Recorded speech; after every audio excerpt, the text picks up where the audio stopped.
Apranga son kalilonon ne voleng dun so pirte pisinang jemandet ma onikang ngonaba. Apranga son kalilonon ne voleng dun so pirte pisinang jemandet ma onikang ngonaba.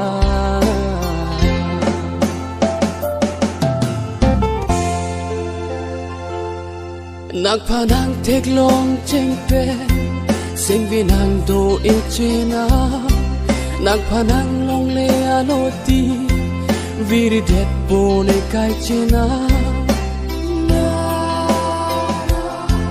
nagpanang teglong chengpe sing vinang do ichena.